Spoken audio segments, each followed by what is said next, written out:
I'm at a stage of deciding a new direction in terms of allowing money in and what I'm doing with my day-to-day life.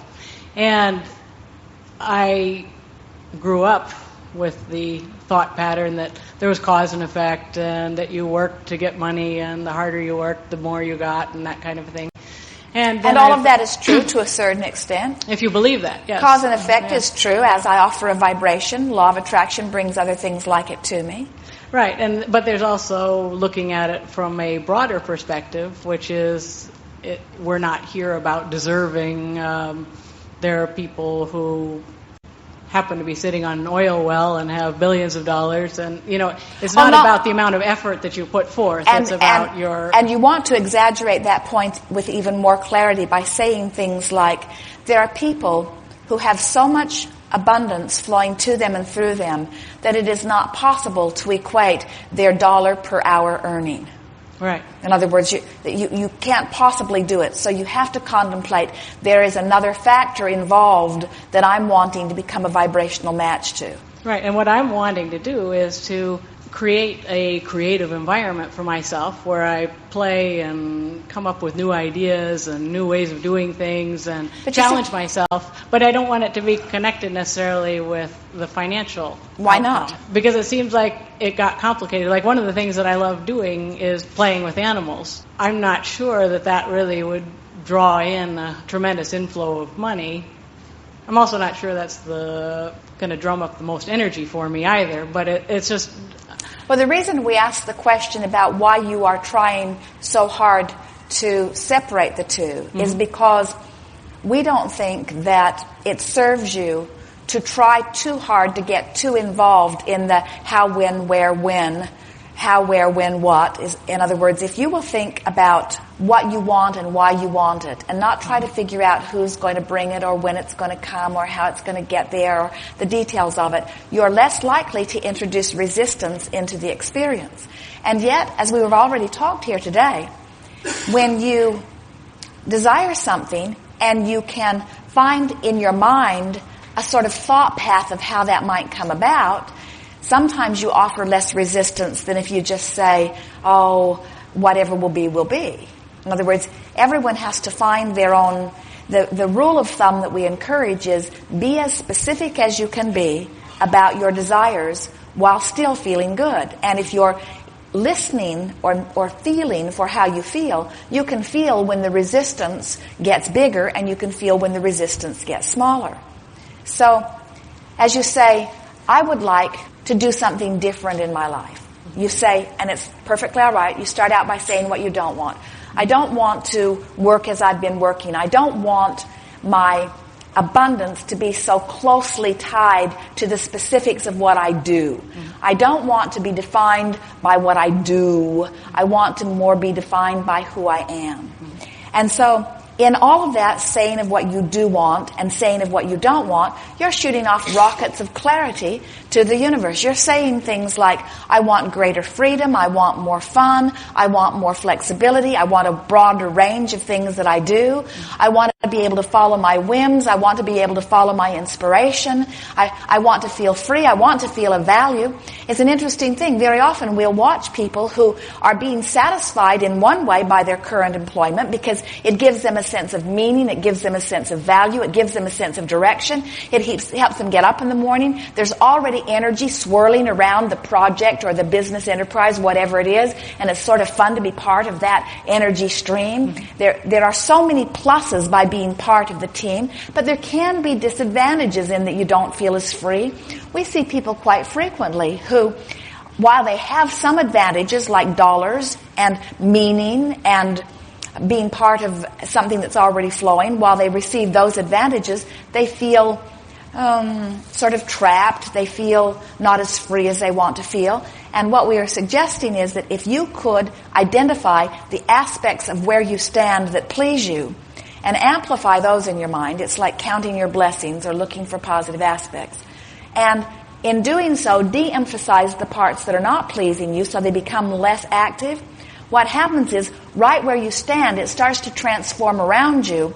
But even more importantly, you now begin to see doors opening that are more satisfying. you're not ever going to be able to stand right where you are and see every place that you're ever going to want to go. Instead, from where you are, you can see the best path, and then once you get there, you'll see the best path. And in other words, it's a continually ongoing thing. So we would begin by making general statements like, I can feel a change coming on. We would make general statements like, things are getting better and better for me. We would make general statements like, I'm getting clear about what I want. And you could even say, but I don't have to figure it all out. The universe has been hearing me and feeling me and knows me even better than I am able to articulate. So I think I'm just going to chill out, get as happy as I can about as many things as I can, trusting that in that happier vibration, things will be more obvious to me. And I'm going to follow my bliss. I'm going to go where it feels best to go. Now, sometimes when you have bills to pay and you have an existing employment that is bringing you steady income, that's the best place to stay. In other words, that is the path of least resistance for right now. And if you can resist the temptation of condemning everything that's wrong about it, which activates it and holds you there, but instead you praise what's good about it, which activates that and helps you to extract more of that from that and opens doors to other things, what begins to happen is you begin to see an evolvement, an evolution of things. Doors just keep opening for you. And we want to say this in a very fun but clear way. Every time a door opens, there's a room that you will temporarily stand in, but there's a door on the other side of that room, which is going to open to something else, which is going to open to something else, which is going to open to something else, which is going to open to something else. So if you get in the feeling, if you get in the rhythm of it's always opening, it's always opening, it's always opening, then you say, and where I am, in this place that feels like relationship or work environment or whatever it is, where I am right now in this place, in this room, there's a door opening out the other side. There's a door here too. But I think I'll enjoy this for a while. I think I'll enjoy this until I feel compelled to go to the doorway. And when I go to the doorway and open the door, I know there'll be something there. Now, these are general attitudes, but they will serve you. Because the other attitude that says, I'm not happy in this room, I'm not happy in this room, I'm not happy in this room, I got to get out of this room, I got to get out of this room, I got to get out of this room, just leaves you whirling around in a room and you can't find the door. You can't find the door. You almost feel fitful. You almost feel beside yourself. You've got to get out of this room, got to get out of this room. Can't get out of that room under those conditions. It isn't until you are relaxed and at one with what's in the room that the door that leads to the next room becomes apparent, you see. Now, we've exaggerated this dramatically because we do not feel very much frustration within you. We can really feel your readiness. We can feel your eagerness to move on. The majority of what we've been projecting here that we really want you to hear is everything's right on schedule. Everything's opening comfortably. The universe knows who you are. It's your work to relax so that you can hear. Esther got a phone call yesterday about something that's happening with her parents, and it was something that she thought was all soothed and in place, only to find out that the upheaval is bigger than ever, and it's not soothed, and it's not in place, and some more decisions need to be made. And as Esther is hearing this, she found herself in a sort of spiraling scramble, and what was going around in her mind, although she was not articulating it, was, what are we going to do? What are we going to do? And for the better part of the evening, what are we going to do was sort of a question that was rolling around in her mind. And once she went to sleep and relaxed a little bit and then reawakened, we said to her, before she could reconnect with that what are we going to do thought, we said to her, listen for the solution. Listen for the solution, because you can't amplify the question and listen for the solution at the same time. When you amplify the question, you hold the solution off. So you sort of have to have the attitude, my question has been asked. The asking part is done. And now I'm listening for the answer. But you can't listen for the answer when you're beating the drum of the question, what am I going to do, what am I going to do, what am I going to do? And so you soften that by saying things like, I don't know what I'm going to do, but we'll figure it out. Or I don't know what we're going to do, but it's not my job to figure all of that out. And then you can strengthen it by saying, I know it's going to work out fine. I know it's going to be fun. I know it's going to be beneficial. I know I'm going to feel good. I know it's going to be of value. I know that I'm going to satisfy many of the intentions that I hold. I know that it's going to be motion forward. I know that it's going to be a new place. It's going to be very satisfying, at least for a while. I know that I am blessed. I know that the universe is aware. I know that resources are moving to assist me. I know that things are lining up. I know that things may already be lined up. I know that the answer will be there for me. I know that I'll know what to do. I know that I'll receive the inspiration. I know that it'll be all right. Yeah, those kinds of things. And then, before you know it, you see, we really want you to get into that rhythm, because what we see very often with humans is they say, it's sort of like confusion, trouble, trauma, problem,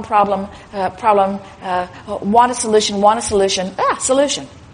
Trouble, worry, frustration, trouble, exhaustion, solution. Trouble, worry, fretting, worrying, exhaustion, solution. And what we would rather see is trouble, desire, chilling out, solution, basking, loving, enjoying, trouble, asking. In other words, with very little trouble, and more basking, savoring, enjoying. And you might as well start basking right where you are, because there is so much right where you are worth basking about. It's true. I mean, I have more than most people could imagine. I mean, I've got all the freedom and all that, and that's where I was seeing that finding alignment with something that has a forward momentum would be fun, because there would be something to get. Well, everything has a forward momentum. Everything does. Some of what you move forward toward pleases you. Some of what you move forward toward doesn't please you. But everything has a forward momentum. Everything is evolving. Everything is becoming more. Everything is. So you just get pointed in the direction of what pleases you as it unfolds. There's one more little piece of this that we want to address, and that is, it is true with you, but it is also true with most. Struggle has been touted as necessary for anything that is meaningful to happen. And that is not true. Attention to a subject is all that is required for something to evolve and expand. So you might as well just pick something that feels good and focus upon it and let it expand, rather than picking something that doesn't feel good and letting it expand to the point that it forces you into another decision. In other words, you might as well escalate right from where you stand what you do want, rather than escalating what you don't want in order to have a rocket of desire fire off that then you've got to come into compliance with. It is absolutely possible to go from this nearly satisfied, quite content, happy life that is yours into something exaggeratedly entertaining and fulfilling. You don't have to take a dive into the unwanted. Yes. That's good. Yes. Totally different subject. I like gardening and I love animals, and I've always thought of pests, or the little animals and things that eat your garden and eat your pets, as things that were there in nature to clean up anything that wasn't at its optimum, the same way a lion hunts the weakest or the smallest deer or something. And there is balance and alignment in all of that. You are right. And what I was wondering is, for instance, with my cats, who now that we've moved to Texas have fleas, are they out of balance? Or is that something that, because I notice them, then I might want to fix them, but they don't care? Is that something that the pests are irritating to me, but not to them? Well, the cat may not like the flea all that much, but the cat is not as troubled by the flea as you are. And we're not even talking about the flea on you. We're talking about the flea on the cat that is troubling you. Right. And if you do not give an inordinate amount of attention to the flea on the cat, you will not help in keeping that activated, and the cat will find a way. In other words, the cat has its own resources as well. Now, we're not wanting to take you away from the technology of your time-space reality, but we also want to honor the microcosms of all worlds. And we want to say that you do not have to obliterate from any world what is unwanted to have what is wanted. whether you're talking about fleas on cats or whether you're talking about other religions in Baghdad.